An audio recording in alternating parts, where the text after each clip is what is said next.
Morning guys, so ngayon maaga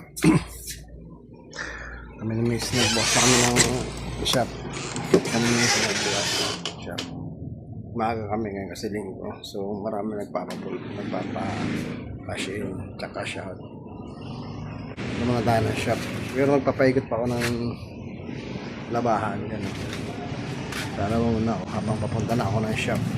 So malapit na lang ang shop dito sa amin.